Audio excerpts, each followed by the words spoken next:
आजादी के 77 साल पूरे होने पर एटीएमएस रेडियो हापुड़ की आवाज मना रहा है जश्न आजादी। नमस्कार दोस्तों, मेरा नाम प्रतीक शर्मा और मैं एटीएमएस ग्रुप ऑफ इंस्टीट्यूशन का जो परिवार है उसका एक सदस्य हूं।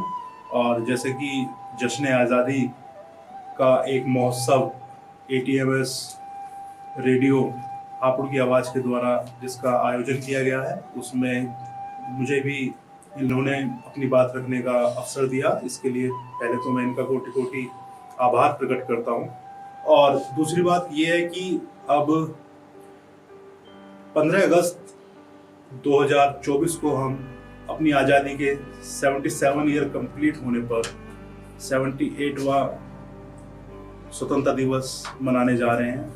इस अवसर पर मैं आज़ादी के समय जिन लोगों ने आज़ादी के संग्राम में बढ़ चढ़कर भाग लिया, उनके जीवन पर कुछ प्रकाश डालना चाहता हूं, जिससे हमारी आने वाली पीढ़ियां, आने वाली नस्लें उन लोगों से प्रेरणा लेकर अपने देश और अपने समाज और इस विश्व का नेतृत्व कर सकें।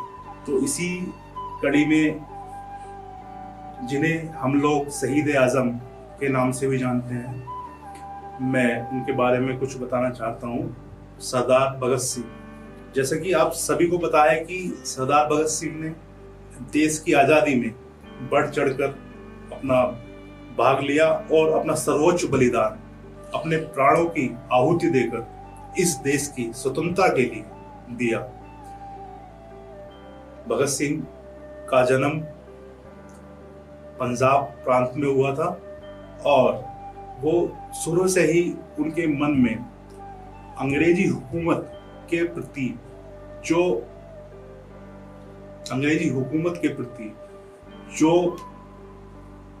उनके मन में जो विद्रोह था या जो पीड़ा थी, उसको उन्होंने समय समय पर अपनी पढ़ाई कंप्लीट होने के बाद उन्होंने उसको जारी रखा। उन्होंने चंद्रशेखर आजाद जी के नेतृत्व में आने के बाद उन्होंने अपने इस आंदोलन को अधिक तीव्र कर दिया, जिसका परिणाम ये हुआ कि अंग्रेजी हुकूमत उनसे पूरी तरह घबरा गई। अंग्रेजी हुकूमत उनका और उनके साथियों का दमन करना चाहती थी, जिसके लिए अंग्रेजी हुकूमत ने अलग अलग हथकंडे अपनाए। उसी के क्रम में उन्होंने साइमन कमीशन जब भारत आया 1927-28 में, जहां तक मैं सही याद कर पा रहा हूं, उसका विरोध किया। और उस विरोध में हमारे नेता, उस समय के स्वतंत्रता संग्रामियों का नेतृत्व करने वाले लाला लाजपत राय जी उसमें जख्मी हो गए और उनकी मृत्यु हो गई। उनके जख्मी होने के बाद सरदार भगत सिंह ने उनकी मृत्यु का बदला लेने के लिए अंग्रेजी अधिकारी पर हमला किया। उसके बाद उन्होंने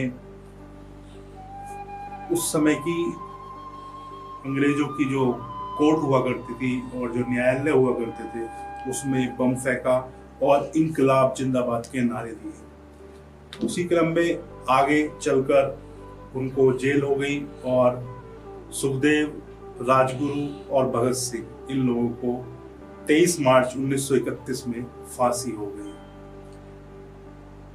इन बलिदानियों और स्वतंत्रता के लिए जो इनका संघर्ष रहा, हम लोगों को इससे प्रेरणा लेनी चाहिए और इनके बलिदानों का आत्मसात करते रहना चाहिए। भगत सिंह ने अपनी कहा था कि जब उनका एक वाक्य है कि जब उनको फांसी की सजा हो गई थी और वो लाहौर जेल में बंद थे, तो उनका भाई उनसे मिलने आया। तो उसके भाई जब मिलने आया, तो जब उनकी फांसी का समय नज़दीक आ रहा था, तो उन्होंने अपने भाई से कहा कि मेरी लाश लेने के लिए माँ को मत भेजना। अगर मेरी माँ लाश लेने आएगी तो वो रोएगी और लोग कहेंगे कि भगत सिंह की माँ रो रही है। तो ऐसे क्रांतिकारी बलिदानी को हमें हमेशा याद रखना चाहिए। उनकी कुछ एक पंक्तियां थी जो ये दिखाती है कि उनका जो जुनून था आज़ादी के प्रति वो कितना था और वो कितने समर्पित थे उस चीज़ के लिए, कि उन्होंने कहा था कि मेरे जज्बातों से इस कदर वाकिफ है मेरी कलम, मेरे जज्बातों से इस तरह वाकिफ है मेरी कलम, मैं इश्क भी लिखना चाहूँ तो इनकलाब लिखा जाता है। उन्होंने कहा था कि साम्राज्यवादी, ब्रिटिशवाद मुर्दाबाद, इनकलाब जिंदाबाद। इसी के साथ आप सभी को 78वें स्वतंत्रता दिवस की हार्दिक शुभकामनाएं।